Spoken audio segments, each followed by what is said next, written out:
अस्सलामुअलैकुम वरहमतुल्लाहि ताला वबरकातुहू। एक मशहूर व मारूफ वाक़िया। एक गांव में एक गरीब शख्स रहता था। उसकी एक बीबी और एक लड़का था, यानी अपने परिवार में 3 लोग थे और तीनों आदमी रोज़ी की तंगी की वजह से बहुत परेशानी हाल ज़िंदगी गुजारता था। उसी गांव से एक अल्लाह के नबी जा रहा था। जब अल्लाह के नबी को उन तीनों शख्स ने देखा तो अल्लाह के नबी से कहा कि अल्लाह के नबी, आप हमारे लिए दुआ फरमा दीजिए कि हमें ज़्यादा से ज़्यादा रोज़ी मिल जाए।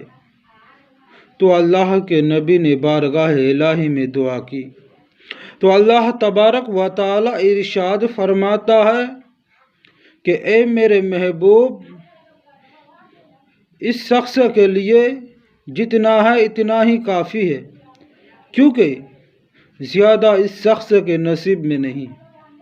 जब ये पैगाम उस शख्स को सुनाया तो वो शख्स अल्लाह के नबी से कहने लगे, या अल्लाह के नबी, हमें तो ये मालूम है कि हमारे किस्मत में नहीं है, लेकिन आप दुआ कर देंगे तो ज़रूर हमारे किस्मत में ज़्यादा हो जाएगा।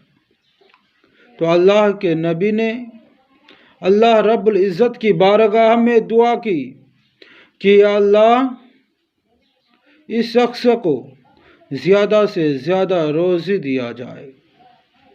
इतना सुनने के बाद अल्लाह रब्बुल इज़्ज़त इरशाद फरमाता है कि ए मेरे महबूब, इन तीनों शख्स के लिए एक एक दुआ मुकर्रर कर दिया जाए, यानी उस दुआ में जो ये मांगेगा इसको वही दिया जाएगा।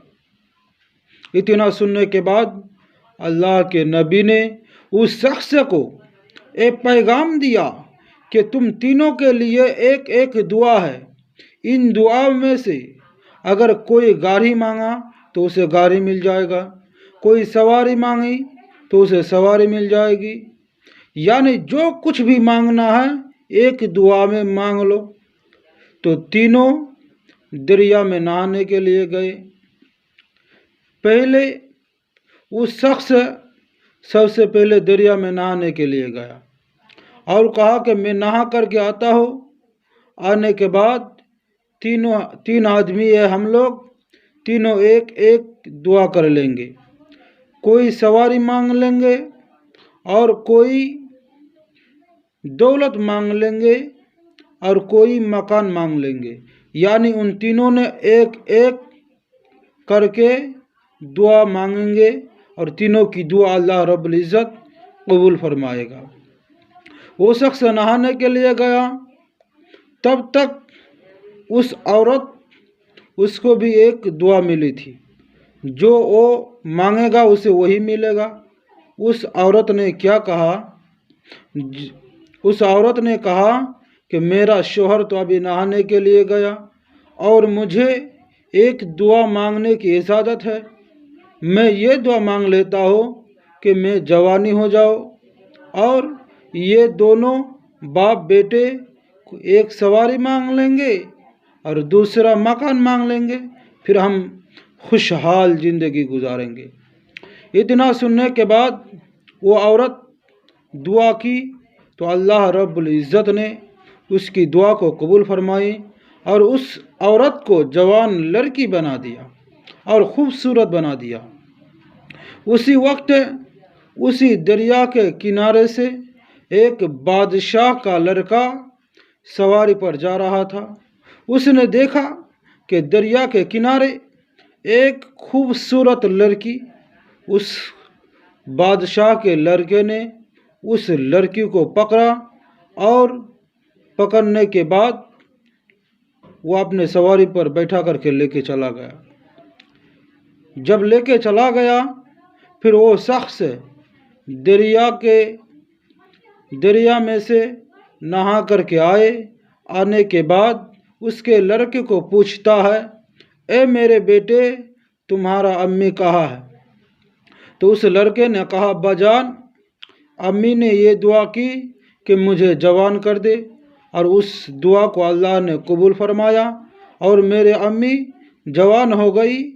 جب جوان ہو گئی تو ایک بادشاہ کا لڑکا ادھر سے جا رہا تھا، اس نے پکڑ لیا اور امی کو لے کے چلا گیا۔ اتنا سننے کے بعد وہ شخص کو بہت جلال آ گیا اور کہنے لگے، جب یہ جوان ہو گئی ہے تو یہ مجھے بھول کر کے بیٹھا ہے۔ میں تو اپنے بیوی سے بہت محبت کرتا تھا، لیکن اس نے تو مجھے دھوکہ دے دیا۔ اتنا کہنے کے بعد وہ شخص نے دعا کر دی کہ اللہ، میری عورت جو میرے پاس سے بھاگ گئی ہے اس کا چہرہ خنزیر کی طرح بنا دے۔ پھر اس شخص کا دعا قبول ہو گیا، پھر اس عورت کی چہرہ خنزیر کی طرح ہو گیا۔ جب اس عورت کا چہرہ خنزیر کی طرح ہو گیا تو بادشاہ کے لڑکے نے جب اپنے مکان پر پہنچا تو دیکھا کہ ارے، یہ تو دیکھنے میں انسانی شکل ہے، لیکن اس کا چہرہ خنزیر کی طرح کیسے ہو گیا؟ میں نے تو اس کو بہت اچھی طرح سے لے کے آیا تھا، لیکن ابھی اس کا چہرہ بگڑ گیا۔ پھر وہ اتنا کہنے کے بعد اس عورت کو مارنے کے بعد وہاں سے بھگا دیا۔ وہ عورت روتے روتے پھر اپنے مکان میں پہنچا، یعنی اپنے شوہر اپنے بیٹے کے پاس پہنچا۔ جب پہنچا تو دیکھا، ارے، اس کی تو چہرہ خنزیر کی طرح واقعی ہو گیا ہے۔ جب وہ چہرہ خنزیر کی طرح ہو گیا، اب ان دونوں کا دعا اللہ نے قبول فرمایا، اب صرف بیٹے کی دعا رہ گیا ہے۔ پھر وہ عورت بہت اپنے شوہر سے معافی مانگنے لگے، مجھے معاف کر دیجئے، میرا غلطی ہو گیا، میں نے اسے دعا مانگ لیا۔ اب جو ایک آپشن بچا تھا، یعنی اپنے بیٹے کی دعا، اب بیٹے سے کہا، بیٹا، تم یہ دعا کر کہ میرا امی کا چہرہ جس طرح پہلے تھا اسی طرح کر دے۔ پھر اللہ نے اس کے بیٹے کی دعا کو قبول فرمایا اور اس کا امی کا چہرہ جس طرح پہلے تھا اسی طرح کر دیا۔ پھر کچھ دن کے بعد اللہ کے نبی اسی گاؤں سے گزرا اور پھر اسی شخص سے ملاقات ہوا۔ اس شخص سے پوچھا، کیا تم نے کیا مانگا ہے؟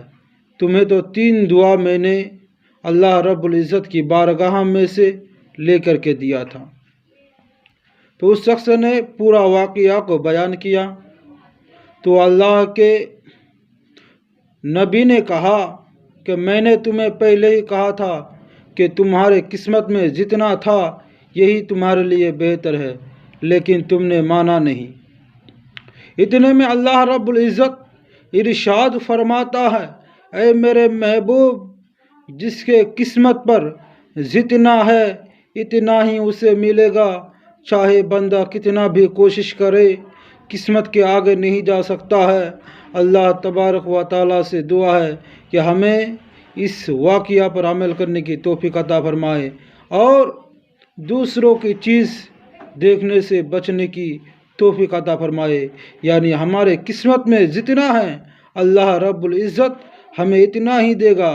ہم 1000 کوشش کریں لیکن ہمارے کوشش کے مطابق کچھ ہونے والا نہیں ہے، وہی ہوگا جو حکم الہی ہوگا۔ یعنی شاعر فرماتے ہیں، اپنا چاہنے سے کچھ نہیں ہوتا ہے، وہی ہوتا ہے جو منظور خدا ہوتا ہے۔ السلام علیکم۔